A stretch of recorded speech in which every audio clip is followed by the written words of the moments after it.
श्री कृष्ण कहते हैं, अगर आप अपने मन को अपने वश में नहीं करेंगे तो वो आपके दुश्मन की तरह काम करना शुरू कर देगा। निर्माण केवल पहले से बनी चीजों का नया रूप है। कोशिश की जाए तो अपने अशांत मन को आसानी से नियंत्रित किया जा सकता है। इंसान नहीं, उसका मन किसी का दोस्त या दुश्मन होता है। जो किसी दूसरों पर शक करता है उसे किसी भी जगह पर खुशी नहीं मिल सकती। आपका निराश ना होना ही परम सुख होता है। क्रोध मूर्खता को जन्म देता है। अफवाह से अकल का नाश और अकल के नाश से इंसान का नाश होता है। सही मायने में चोर वो है जो अपने हिस्से का काम किए बिना भोजन करता है। कर्म करते जाओ, फल की चिंता मत करो। मन बहुत चंचल है जो इंसान के दिल में उथल पुथल कर देता है। यहाँ हर कोई खाली हाथ आया था और खाली हाथ ही इस दुनिया से जाएगा। परिवर्तन संसार का नियम है। कल जो किसी और का था आज वो तुम्हारा है, कल वो किसी और का होगा। श्री कृष्ण कहते हैं, आत्मा अमर है, इसलिए मरने की चिंता मत करो। मेरा तेरा छोटा बड़ा अपना पराया मन से मिटा दो, फिर सब तुम्हारा है और तुम सबके हो। भूत और भविष्य में नहीं, जीवन तो इस पल में है, अर्थात वर्तमान का अनुभव ही जीवन है। जो मन को नियंत्रित नहीं करते उनके लिए वह शत्रु के समान कार्य करता है। खुशियों में तो सब साथ होते हैं, असल दोस्त वही है जो दुख में साथ दे। सदैव संदेह करने वाले व्यक्ति को कभी भी सुख नहीं मिल सकता। क्रोध से भ्रम पैदा होता है, भ्रम से बुद्धि व्यग्र होती है, तब तर्क नष्ट हो जाता है। जब तर्क नष्ट होता है तब व्यक्ति का पतन हो जाता है। मन अशांत हो तो उसे नियंत्रित करना कठिन है, लेकिन अभ्यास से इसे वश में किया जा सकता है। जिसे तुम अपना समझकर मग्न हो रहे हो, बस यही प्रसन्नता तुम्हारे दुखों का कारण है। श्री कृष्ण कहते हैं, जो कोई भी जिस किसी देवता का पूजा विश्वास के साथ करने की इच्छा रखता है, मैं उसका विश्वास उसी देवता में दृढ़ कर देता हूँ। भगवान प्रत्येक वस्तु में, प्रत्येक जीव में मौजूद है। मैं ही इस सृष्टि की रचना करता हूँ, मैं ही इसका पालन पोषण करता हूँ और मैं ही इस सृष्टि का विनाश करता हूँ। मैं सभी प्राणियों को जानता हूँ, सभी के भूत भविष्य और वर्तमान को जानता हूँ, लेकिन मुझे कोई नहीं जानता। जो मुझे जिस रूप में पूजता है मैं उसी रूप में उसकी पूजा का फल देता हूँ।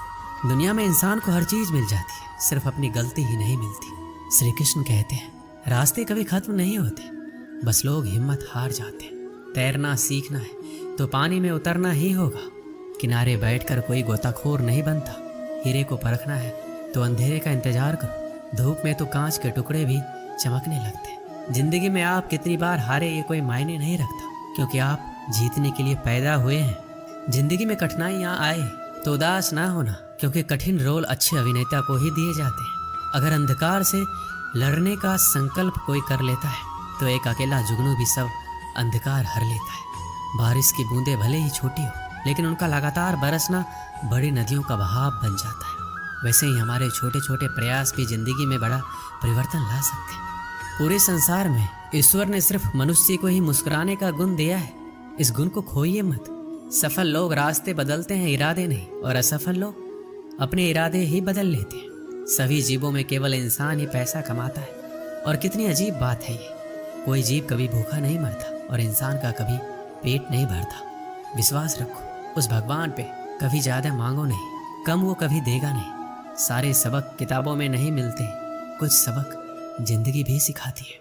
जिंदगी में रिस्क लेने से कभी मत डरो, या तो जीत मिलेगी या हार भी गए तो सीख मिलेगी। शानदार जिंदगी जीने के दो ही तरीके हैं, जो पसंद है उसे हासिल करो, नहीं तो जो हासिल है उसे पसंद करो। मेरी सफलता को देखकर हैरान है बहुत लोग, किसी ने मेरे पाँव के छाले नहीं देखे।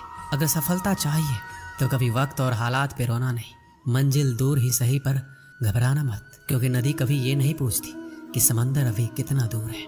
गिरते रहो, भटकते रहो, सीखते रहो, लेकिन कभी हार मत मानो। जब लोग आपकी नकल करने लगे तो समझ लेना जिंदगी में सफल हो रहे हो। कमाओ, कमाते रहो, और तब तक कमाओ जब तक महंगी चीज सस्ती ना लगने लगे। सिर्फ खड़े होकर पानी देखने से आप नदी पार नहीं कर सकते। जितना कठिन संघर्ष होगा, जीत उतनी ही शानदार होगी। यदि लोग आपके लक्ष्य पर हंस नहीं रहे तो समझो आपका लक्ष्य बहुत छोटा है। हुनर तो सब में होता है, फर्क बस इतना होता है किसी का छिप जाता है तो किसी का छप जाता है। दूसरों को सुनने के लिए अपनी आवाज़ ऊंची मत कीजिए, बल्कि अपना व्यक्तित्व इतना ऊंचा बनाइए कि आपको सुनने की लोग मन्नत करें। अच्छा काम करते रहिए, चाहे लोग तारीफ करें या ना करें। पहचान से मिला काम थोड़े बहुत समय के लिए रहता है, लेकिन काम से मिली पहचान उम्र भर रहती है। जिंदगी अगर अपने हिसाब से जीनी हो तो कभी किसी के फैन मत बनो। जब गलती अपनी हो तो हमसे बड़ा कोई वकील नहीं, जब गलती दूसरों की हो तो हमसे बड़ा कोई जज नहीं। आपको खुश रहना ही आपका बुरा चाहने वालों के लिए सबसे बड़ी सजा है। जिस दिन आपका हस्ताक्षर ऑटोग्राफ में बदल जाएगा उस दिन आप बड़े आदमी बन जाओगे। अगर एक हारा हुआ इंसान हारने के बाद भी मुस्कुरा दे तो जीतने वाला भी जीत की खुशी खो देता है। ये है मुस्कान की ताकत। अगर आपको हर बार अलग अलग तरह के कामों में सफलता मिली है तो इसका अर्थ है आपने कभी कुछ नया ट्राई ही नहीं किया। किसी काम को करो तो लगन से करो, नहीं तो बिल्कुल मत करो। बड़े सपने देखने वालों के बड़े सपने हमेशा पूरे होते हैं। सपने सच करने से पहले सपने देखने पड़ते हैं। ताकत शारीरिक क्षमता से नहीं आती, ये अजय इच्छा शक्ति से आती है। एक पिता अपने पुत्र के क्रोध से अत्यंत विचलित रहा करता था। वह देखता था कि उसका बेटा बाकी सब चीजों में बहुत अच्छा है, बहुत आज्ञाकारी है, बहुत मधुरभाषी है, लेकिन उसे क्रोध बहुत आता है। और यदि उसे किसी बात पर क्रोध आ जाए तो फिर वह किसी को भी भला बुरा कहने में संकोच नहीं रखता था। पिता ने अपने पुत्र को समझाने का एक तरीका ढूंढा। उसने अपने पुत्र को एक सुबह अपने पास बुलाया और उसे कुछ कील से भरा हुआ एक डब्बा दिया। डब्बा देते हुए अपने पुत्र से इतना पूछा, बेटा तुम मेरी एक छोटी सी बात मानोगे? पुत्र ने कहा, जरूर मानेंगे, क्या चाहते हैं आप? तो उसने अपने बेटे को कहा, तुम्हें जब भी क्रोध आए तो क्रोध पर काबू करने की कोशिश करो, लेकिन यदि फिर भी क्रोध करते हो तो एक कील इस दीवार में ठोक देना। तुम्हें दिन में जितनी बार गुस्सा आए उतनी बार इसी तरह करो। लड़के ने हामी भर दी। पहले ही दिन लड़के को बहुत क्रोध आया।